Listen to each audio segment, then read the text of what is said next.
el Señor. La honra y la gloria es para el Señor. Porque siervos inútiles somos. Lo que debíamos hacer, eso hicimos. ¿Ok? Eso tenemos que grabarlo en nuestro corazón.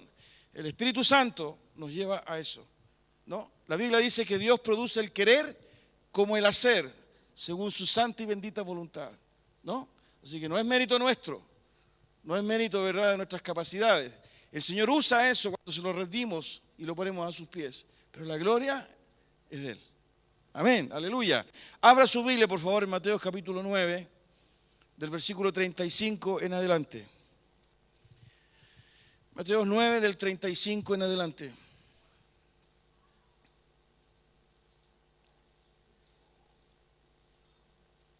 Vamos a leer hasta el versículo 38.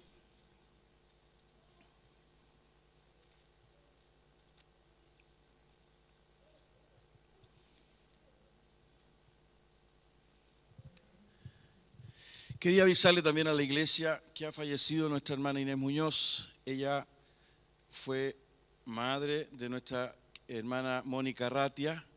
Ella partió a la presencia del Señor en el día de ayer, en la tarde.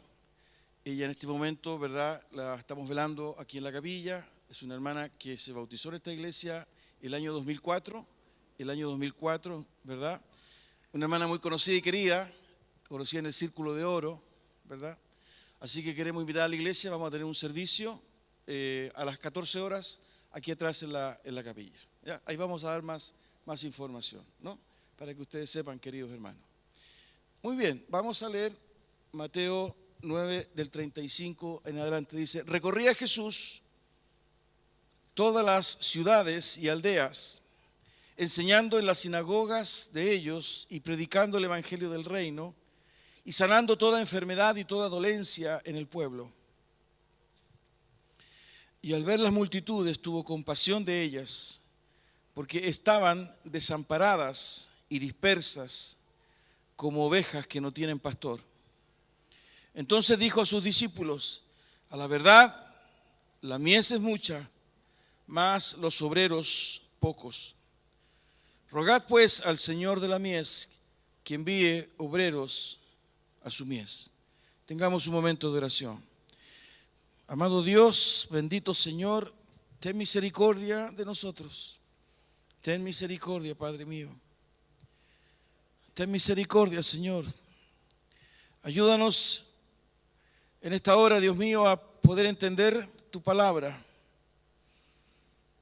Abre nuestra mente, Señor, y que podamos ser guiados humildemente por tu Espíritu Santo. Amado Señor, sabemos, entendemos, creemos que en tu divina misericordia tú tienes un plan para esta iglesia, Señor. Y has convocado, y has llamado, has elegido, has amado, has conocido a tus hijos desde antes de la fundación del mundo y lo has reunido, Señor, en esta comunidad que es la Iglesia Cordillera. Padre, abre nuestra mente, Señor, para no tener esa visión meramente localista, sino que entender que este propósito tuyo trasciende, Señor, hacia lo eterno. Y que hoy nos toca a nosotros servirte, honrarte y glorificar tu nombre, Señor, en un espacio, en un lugar del quehacer de esta iglesia, para la gloria de tu nombre, Señor, porque somos nada más vasos de barro. Padre, por eso, al acercarnos a este texto, al entender, Señor, y de alguna forma, a través de nuestra imaginación, Señor, visualizar, Dios mío, esta obra de Jesús, incluso sus sentimientos, su compasión. Queremos, Señor, que, Dios mío, tú puedas hablar a nuestro corazón. Tú sabes que nuestra cultura, Señor amado, de alguna forma, Señor, ha puesto en nosotros paradigmas y ha puesto en nosotros imaginarios o estructuras mentales que son tan complejas, Señor, y tan difíciles de romper. Y solo con tu palabra, Señor, y con tu Espíritu Santo podemos, amado Dios, comprender realmente este propósito, esta palabra, Señor, este amor, este conocimiento de ti para nuestras vidas. Tú sabes que hay temor en nosotros, muchas veces vergüenza, hay daños que nos han provocado o que nosotros mismos nos hemos provocado, Señor, en nuestro proceso de desarrollo En fin, Padre mío, tú sabes lo complejo que es el corazón humano, Padre mío. Tú lo conoces, tú nos creaste, tú nos formaste. ¿A quién iremos, Señor, sino a ti? Porque solo tú tienes palabra de vida eterna.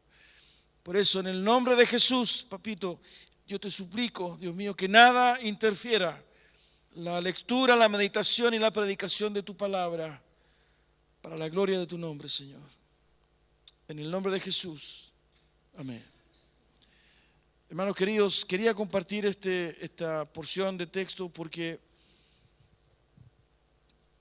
lo que hemos creído haber recibido del Señor, ¿verdad?, es precisamente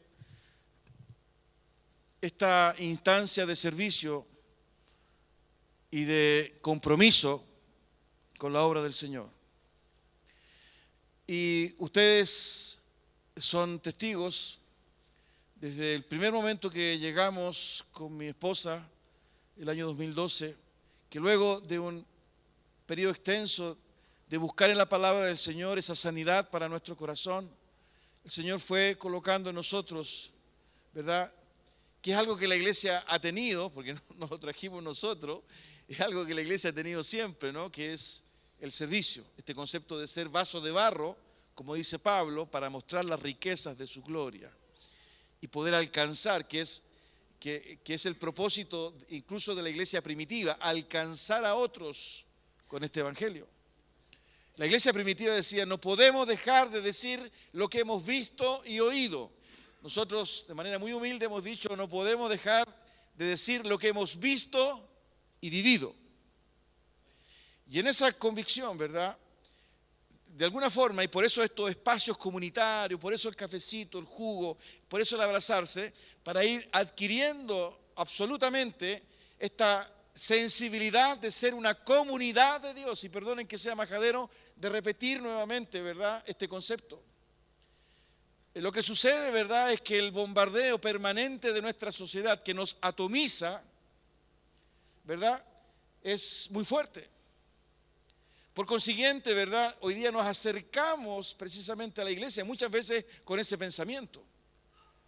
Nos molesta, nos sentimos incómodos cuando de alguna forma se nos individualiza o cuando se nos requiere algún servicio, algún compromiso. Mientras más piola, ustedes ubican ese término, en griego piola significa inadvertido.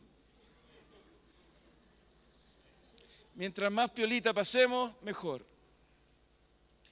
Pero eso no es bíblico. No es bíblico. Lo bíblico es que es una comunidad viva, un organismo vivo, donde cada uno es importante, donde cada uno es trascendente, donde cada uno es necesario. Y lo digo con toda mi pasión, necesario. Cuando alguno de ustedes no viene, no es lo mismo. Y no es en el afán, ¿verdad?, de llenar esto para decir, a mi iglesia van 1000 personas. Sino que el contexto precisamente es, Señor, bendice tu iglesia, prospera tu obra. Y a continuación viene este deseo, Señor, para alcanzar a otros, para compartir el evangelio a otros, para financiar proyectos misioneros, para enviar pastores, para financiar, ¿verdad?, capacitación, academia, en fin, para que la obra se extienda. Hay en nuestro deseo, ¿verdad?, por ejemplo, plantar otra iglesia aquí en Las Condes. Y queremos de alguna forma comenzar, y yo lo he compartido con algunos, a través de estos grupos de oración, grupos de estudio en las casas.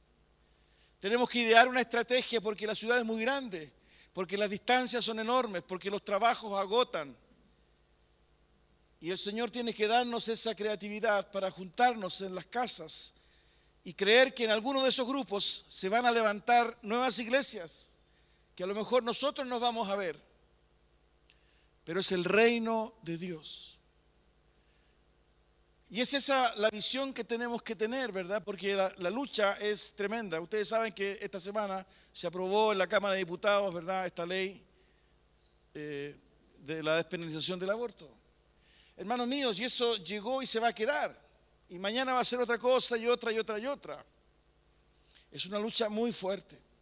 Por eso que como iglesia queremos romper esta lógica del sentarse y el observar, ¿no? Y hacer un test de evaluación. Estuvo bueno, estuvo malo, no voy más, no me gustó, el pastor es latero, la música nunca se pone de acuerdo. No fuimos llamados para eso.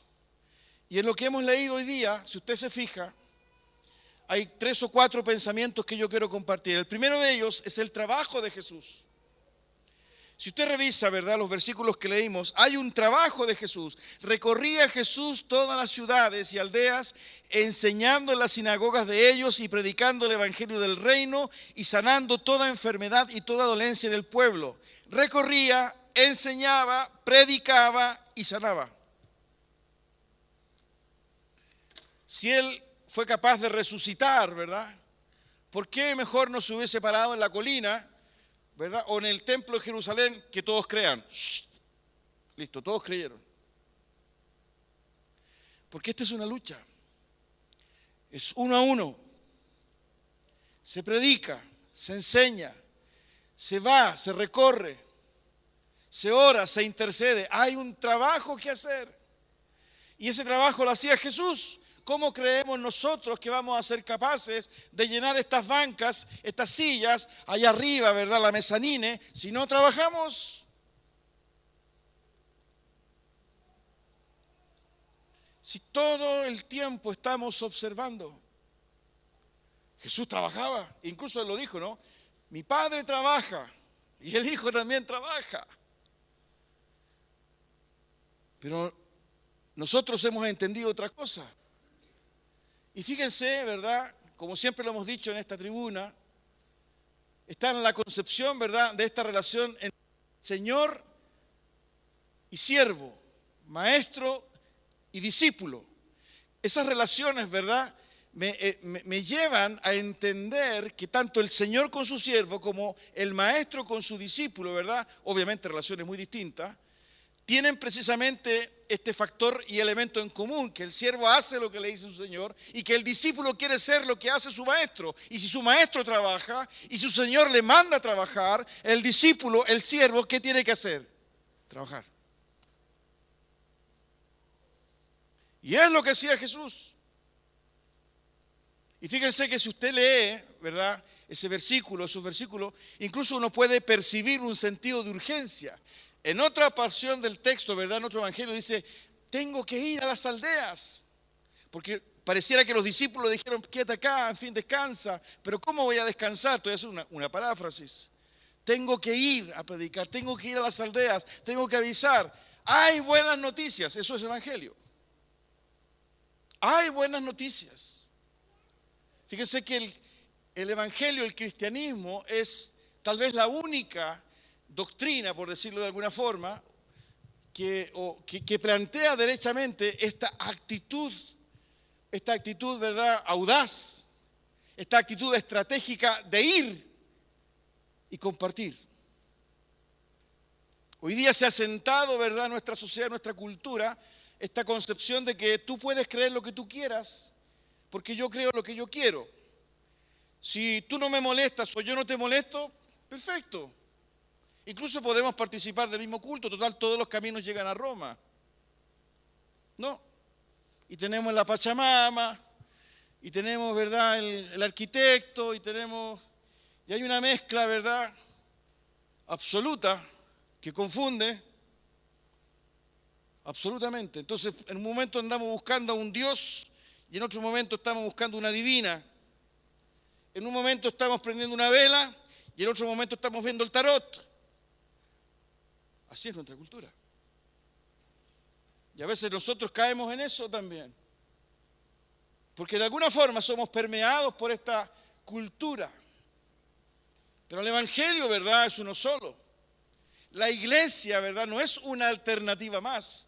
La iglesia de Dios es la alternativa. Lo que necesita este mundo es Cristo. Y ese Cristo, ¿verdad?, lo tiene la iglesia de Dios. No estoy diciendo que lo tiene la iglesia de Alianza. La iglesia de Dios. Si tú tienes a Cristo en tu corazón, ¿verdad?, esta preocupación y este perfil, ¿verdad?, que vemos en este versículo de Jesús, también debiéramos tenerlo. Porque somos siervos y porque somos discípulos. Él enseñaba, Él recorría, Él predicaba, Él sanaba, Él iba, Él consolaba, Él escuchaba, Él se relacionaba. Era su encarnación. Nuestra tendencia ha sido, ¿verdad?, formar guetos. Y mientras estemos rodeados de seguridad y mientras seamos, ¿verdad?, todos GCU. ¿Usted sabe lo que es GCU? Esto lo repetí otras veces. ¿Qué es GCU? Gente como uno. Somos decentes. ¿No es cierto? Más o menos tenemos el mismo perfil. Estamos bien, cómodos. Y proliferan los colegios cristianos, los cementerios cristianos, las radios cristianas, las universidades cristianas, las poblaciones cristianas, las villas cristianas, las empresas cristianas. Claro, desde una perspectiva, ¿verdad?, de lo que podría ser positivo. El tema es que a veces detrás de eso está esta mentalidad de gueto nuestra. Allá están los paganos, los fariseos, los filisteos. Y aquí estamos nosotros, los buenos. Este concepto de trabajo significa, ¿verdad?, que hay un mundo afuera que se desgarra. Fíjense, y paso al otro punto, ¿verdad?, porque no puedo no vincularlo con lo que viene en el versículo 36, el sentimiento de Jesús. Y al ver las multitudes tuvo compasión de ellas porque estaban desamparadas y dispersas como ovejas que no tienen pastor. Ahí aparece el sentimiento de Jesús, compasión. Como otras veces lo he dicho, ¿verdad? Nosotros cuando nos aproximamos al texto nos cuesta ver e individualizar los sentimientos de Jesús. Tenemos una mente religiosa, ¿verdad?, estructurada, pero lo que vemos en este pasaje es compasión. Compasión. Y fíjense que esa compasión de Jesús obedece a algo que Jesús tenía y que Él lo menciona al comenzar su ministerio. En el capítulo 4 de Lucas, Él dice, el Espíritu del Señor está sobre mí y me ha ungido para... Abra su Biblia en Lucas capítulo 4.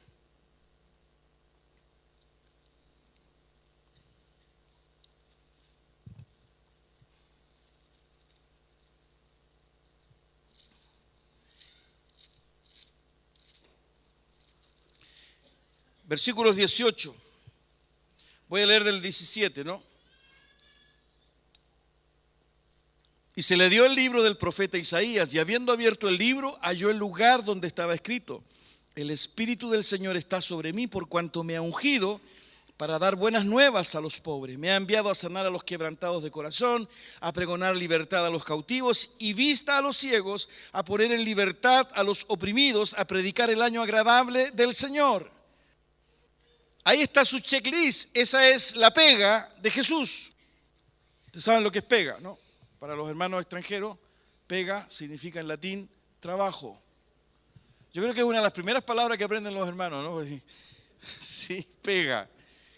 Aparece, pero ¿qué es lo que plantea el versículo? El Espíritu del Señor está sobre mí. Es decir, esa compasión, ¿verdad?, sin duda era promovida, era activada por la presencia del Espíritu Santo en la vida de Jesús.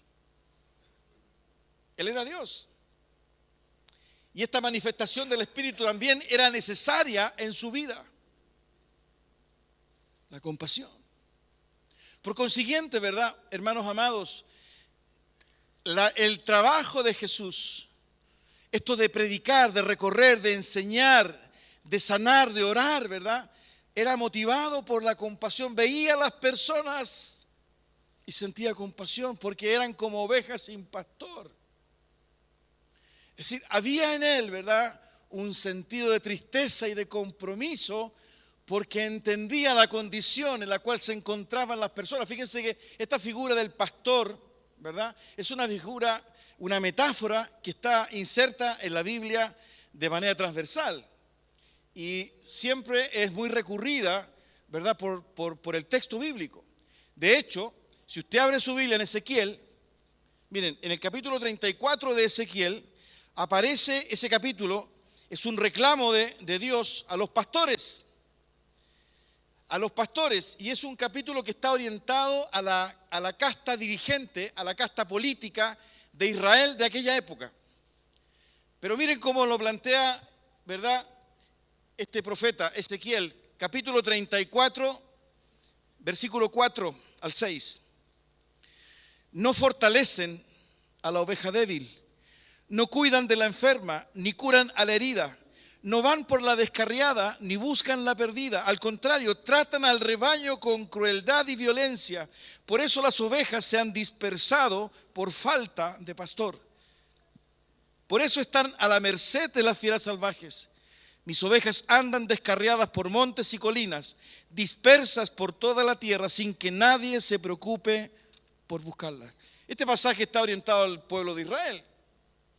Y es una crítica del profeta a los dirigentes religiosos y políticos de esa época. Sin embargo, aparece la figura, ¿verdad?, del pastor y las ovejas, que es la misma que toma Jesús y es la que está inserta en el Evangelio. Si usted revisa el capítulo 10 del Evangelio de Juan, ahí precisamente Jesús habla también de esta metáfora. Yo soy el buen pastor, dice. Pero lo que hay acá, ¿verdad?, es un descuido. Está la muchedumbre, está la multitud, están las personas, está la gente absolutamente agobiadas y sin pastor, sin destino, abusadas, violentadas, agotadas, cansadas. Y eso provoca en Jesús compasión. ¿Me entiende la idea, no? La pregunta que cabe inmediatamente hacer: ¿es la misma compasión que nosotros tenemos? Si es que tenemos. Y esa compasión, ¿verdad?, que expresa Jesús, y esa preocupación que expresa Jesús, ¿por qué está motivada? ¿Solo porque es un muy buen hombre o porque es Dios? Es porque el Espíritu Santo de su Padre está en él. Y si nosotros decimos, queridos, que el Espíritu Santo de Dios mora en nosotros, la pregunta es: ¿por qué no hay compasión en nosotros? ¿Por qué nos da exactamente lo mismo? ¿Por qué pareciera, verdad, que como iglesia estuviésemos adormecidos? Y muchas veces somos uno más de los miles o de millones que existen en nuestra comuna, en nuestra ciudad, en nuestro país. Compasión. Este deseo, ¿verdad?, de ayudar, de compartir. Esta generosidad, ¿verdad?, de hablar de Cristo, de ayudar. Uno de los desafíos, queridos hermanos, que debiera haber en nosotros es pedir al Señor que nos guíe para también ser pertinentes a nuestra comunidad.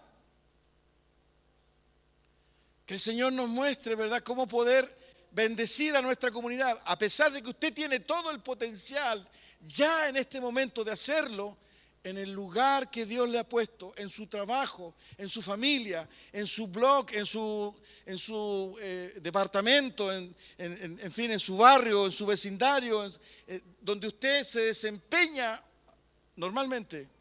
Usted ya es potencialmente, ¿verdad?, esa avanzada, por decirlo de alguna forma, que necesariamente siente compasión y comparte el reino de Dios. Enseña, predica, consuela, contiene, escucha. Esto tiene variadas dimensiones, querido. No es solo un tema comunitario, sino que también es absolutamente individual. Porque así lo ha querido Dios. Vosotros sois la sal de la tierra. Vosotros sois la luz del mundo. Esa es una mirada absolutamente práctica de Jesús. Tanto la sal como la luz, ¿verdad?, son partículas que se distribuyen, que se diseminan y que provocan un efecto a donde son puestas. Y esa es la iglesia. Pero a partir de la compasión, a partir del gobierno del Espíritu Santo realmente en nosotros. Fíjense que Pablo era muy irónico. Miren, abra su Biblia en Romanos 8.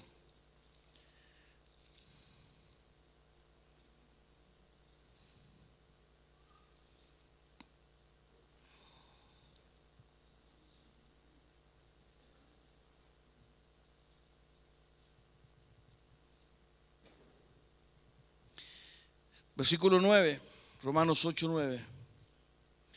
Pablo está hablando de lo que es vivir en el Espíritu. Y en el versículo 9 dice, mas vosotros no vivís según la carne, sino según el Espíritu, si es que el Espíritu de Dios mora en vosotros.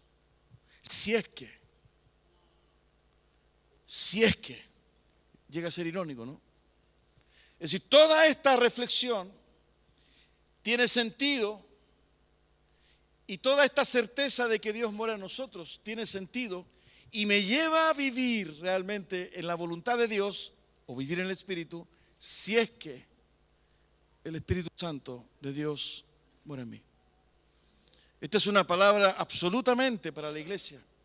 Este es un desafío para la iglesia Cordillera. Lo tercero que quería compartir con ustedes, ¿verdad? No solo hay compasión en Jesús. Si usted se fija, hay una preocupación. ¿No? Versículo 37. Entonces dijo a sus discípulos, a la verdad la mies es mucha, mas los obreros poco. En la versión NBI, ese mismo versículo dice, la cosecha es abundante, pero son pocos los obreros. Les dijo a sus discípulos, la cosecha es abundante, pero son pocos los obreros. Aquí tenemos insumos, implementos para obreros. ¿Hay obreros acá? Jesús dijo que son pocos. Aquí en este momento debemos ser unas 130, 140. De estas 130, 140 personas, ¿cuántos se autodenominan obreros? No dice profesionales. No dice profesionales. No dice empresarios. Dice obreros. Hermanos míos, la cosecha es abundante. Hay mucha necesidad. Lo que pasa, ¿verdad?, que las personas, las relaciones humanas hoy día están distorsionadas. Están distorsionadas. Satanás nos ha hecho creer, ¿verdad?, que ya está todo listo, que la misión nuestra fracasó, que triunfó, ¿verdad? No es así. La cosecha es abundante. Fíjense, una vez lo compartí acá, lo vuelvo a compartir, con el riesgo de que sea malinterpretado. Hace unos meses atrás, semanas atrás, dieron un programa de estos programas faranduleros, ¿verdad?, donde personas travestis cantaban o hacían algo artístico. ¿No? No me acuerdo cómo se llama el programa. ¿Cuánto? ¿Switch? Ya, ok. Y yo vi el primer programa y a las personas que participaban le hacen una entrevista y tratan de indagar un poco en su vida íntima. Con algún propósito, por supuesto. O sea, no estoy hablando de la intención o de la motivación de quien hace el programa. Pero lo que me quebrantó profundamente, y me quebrantó realmente, fue que detrás de cada caso, de cada vida, había un drama y un quebranto. Vergüenza, rechazo, discriminación. Y nosotros como iglesia frente a estos temas, por ejemplo, ya tenemos un prejuicio. Ya de alguna forma hemos etiquetado este tema, esta área, lo cual nos repliega absolutamente y de alguna forma distorsiona la manera en que nosotros debemos enseñar, amar, predicar, contener, interceder. No hay otro lugar, no hay otro grupo humano como la iglesia, preparada y capacitada por el Espíritu Santo de Dios, aquel creó los cielos y la tierra, para contener, para consolar, para acompañar, para interceder, para rogar que la iglesia, por la presencia del Espíritu Santo, no por nuestras opiniones, que muchas veces son orientadas por prejuicios. Porque cuando nos enfrentamos a estos temas, aparecen estas frases nuestras, sí, Dios ama al pecador, pero no al pecado. Y con esa frase, ¿verdad?, creemos que justificamos mil cosas. No es así. Hay una cosecha que es abundante, hay un quebranto, hay una necesidad que apremia Y por eso que hay mucha gente que opta por tocar otras puertas, por abrir otras puertas y se involucra en tantas otras cosas, ¿verdad? Porque andan buscando, son ovejas sin pastor. ¿Quién me escucha? ¿Quién me anima? Hoy día fíjense que la necesidad de escuchar es esencial. Usted puede ayudar muchísimo si cierra su boca y escucha. Escuchar. Como dice Coco Legrand, están todos muy ocupados. ¿He escuchado esa rutina, no? Están todos muy ocupados. Esa es la preocupación de Jesús. ¿Quién quiere ir? ¿Quién quiere ir? Es que yo tengo problema de turno. Encontré trabajo y ahora termino tan cansado, pastor. 5 meses sin trabajo y gracias, Señor, encontré trabajo. Hermanos, quiero dar un testimonio. Doy gracias al Señor porque encontré trabajo. El Señor maravilloso, me dan bono, viajo. Pasa el tiempo, hermano querido, queremos pedirte. No, sabes que tengo mucho trabajo, no, termino muy cansado.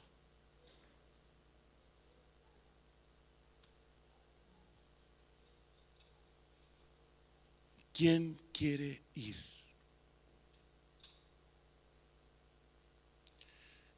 Nos está preguntando Guillermo Hernández. ¿Quién quiere ir? Hay mucha necesidad.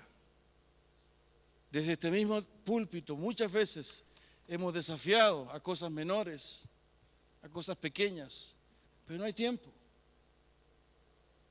Y todas, ¿verdad?, esas actividades que podamos tener son importantes, claro que sí son importantes. El tema no es ese. El tema es cómo construimos estas prioridades. ¿Cuál es nuestra vocación? Lo hemos dicho muchas veces. Pero era la preocupación de Jesús. Tanto fue así que Jesús plantea, ¿verdad?, no solo su preocupación, sino que además plantea una petición. Pídanle, por tanto, al Señor de la cosecha que envíe obreros a su campo. Ojo, necesitamos obreros. Necesitamos porque no sabemos qué hacer. Esta cosecha es abundante. Se van a podrir los frutos. Oremos al Señor para que envíe más. Porque la cosecha es de Él. Los obreros son de Él. Todo es de Él. Pero hay obreros que son porfiados. Y cuando hablamos, ¿verdad?, de ir a la cosecha, no estamos hablando solamente de misiones. Definimos intelectualmente que somos potencialmente cada uno de nosotros misioneros. Y eso es verdad. Pero aquí hay una lección, ¿verdad?, que Jesús nos entrega derechamente y que tiene que ver con la presencia del Espíritu Santo en nosotros. Como decía Jesús, el que tiene oídos para oír, que oiga. Pero ese es el desafío, queridos.